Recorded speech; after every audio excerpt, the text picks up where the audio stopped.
ઘણા દર્દીઓના મનમાં એ પ્રશ્ન હોય છે કે આપણે હરસ અથવા કોઈ મળમાર્ગની બીમારી માટે ઓપરેશન કરાવીએ છીએ, એ પછી શું જે મળને રોકવાની જે થોડીક વ્યક્તિની માનો કે થોડુંક ટોયલેટ દૂર છે તો એની રોકવાની જે શક્તિ છે એ ઓછી થઈ જતી હોય છે અથવા જતી રહેતી હોય છે, એવું કંઈ?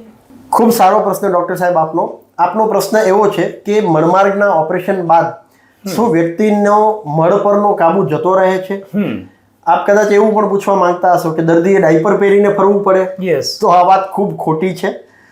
એનું કારણ છે કે પહેલા એના માટે એ સમજીએ કે મળનો કંટ્રોલ કેવી રીતે રહેતો હોય છે.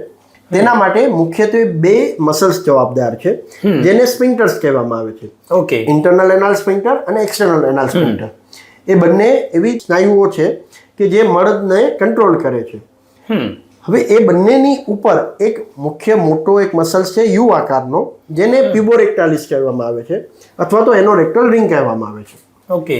જો એ મસલ્સને ડેમેજ થાય તો ડેફિનેટલી વ્યક્તિનો મળ પરનો કાબુ જઈ શકે છે, પણ એ ખૂબ ડીપ હોય છે એ મસલ, અને એ જે તે ઓપરેશન કરનાર વ્યક્તિને ખબર હોવી જોઈએ કે મારે શું કાપવાનું છે અને કેટલું કાપવાનું છે.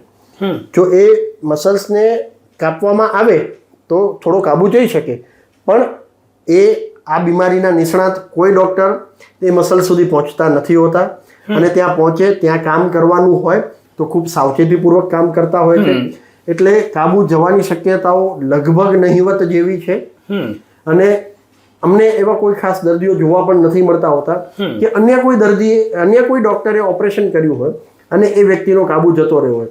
ખૂબ જ રેર આ કોમ્પ્લિકેશન થતું હોય છે જે ઇઝીલી અવોઇડેબલ છે. ઓકે.